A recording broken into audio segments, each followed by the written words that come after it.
স্বাগতম আপনাকে। সব রকমের আপডেট এবং লেটেস্ট নিউজ পেতে অবশ্যই চ্যানেলটিতে সাবস্ক্রাইব করুন। ধন্যবাদ। ধামাচাপা দেওয়া হচ্ছে বনানীতে 2 ছাত্রী ধর্ষণের ঘটনা। রাজধানীর বনানীর রেইনট্রি হোটেলে 2 বিশ্ববিদ্যালয় শিক্ষার্থীকে অস্ত্রের মুখে জিম্মি করে নিপীড়নের ঘটনা নিয়ে বিভিন্ন সোশ্যাল মিডিয়া এবং আমাদের গণমাধ্যম অনেক তোড়জোড় করে এখন শান্তপ্রায়। ঘটনাটি ঘটার 1.5 মাস পরও মামলা নিতে পুলিশের গড়িমসি। এখন বলা হচ্ছে দেরি হওয়ায় ফরেনসিক রিপোর্টে কোনো আলামত পাওয়া যায়নি। ইতিমধ্যেই এই ঘটনা অনেকটাই দুর্বল হয়ে পড়ছে। তাহলে কি এই ঘটনাকে ধামাচাপা দেওয়ার চেষ্টা করা হচ্ছে?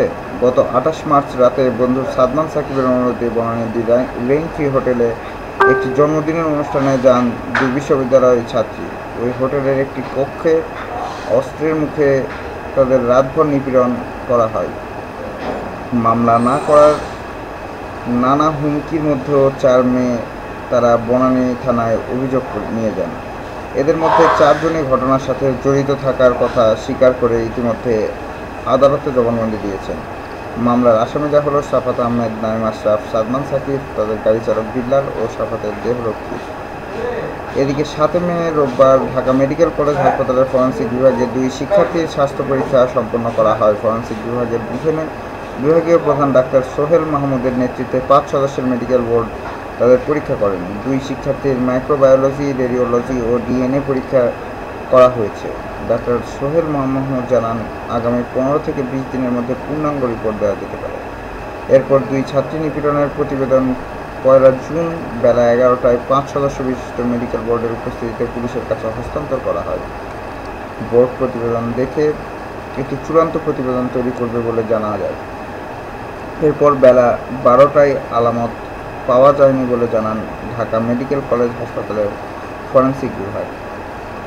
রাজধানীর তেজগাঁও ভিকটিম সাপোর্ট সেন্টারের পুলিশের পরিদর্শক ইসমত আরা হাসপাতাল থেকে ফরেনসিক রিপোর্ট নিয়ে যান। হাসপাতালের ফরেনসিক বিভাগের বিভাগীয় প্রধান সোহেল মাহমুদ জানান, নিপীড়নের ঘটনায় যেসব আলামত থাকার কথা তার কোনো কিছুই মেলেনি। নিপীড়নের আলামত ঘটনার কয়েক ঘন্টা পর্যন্ত স্থায়ী থাকে, পরে আলামতগুলো নষ্ট হয়ে যায়। হাসপাতালের ফরেনসিক বিভাগের বিভাগীয় প্রধান বলেন, ভিকটিমরা তো প্রায় 1.5 মাস পরে আসায় আলামত পাওয়া যায়নি। বিভিন্ন সূত্র থেকে জানা যায়, হালিম ওরফে নাইমের মোবাইলের একটি ফোল্ডারে পাসওয়ার্ড দেওয়া ছিল ভিডিও ফাইলটি। ঘটনার রাতে হোটেলের 2 রুমের মাঝখানে টয়লেট থেকে নিপীড়নের চিত্র বিল্লাল মোবাইল ফোনে ধারণ করা হয়। সেই ভিডিও চিত্র মামলা হওয়ার পর মুছেও ফেলা হয়।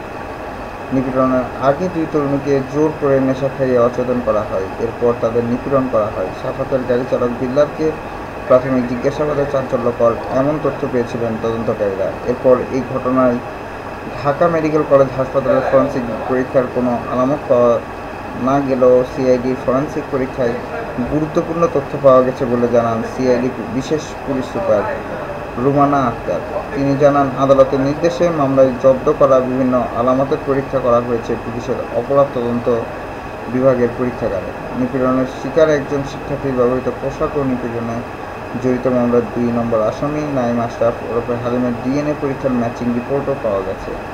এছাড়া আসামিদের কাছ থেকে জব্দ করা 6টি মোবাইল ফোন এবং দ্য রেইনট্রি হোটেলে থেকে জব্দ করা সিসিটিভি সার্ভার মেশিন ও হোটেলের অবস্থানের নথিপত্রও তারা পরীক্ষার ফরেনসিক প্রতিবেদনও হাতে পেয়েছেন মামলা তদন্তকারী কর্মকর্তা।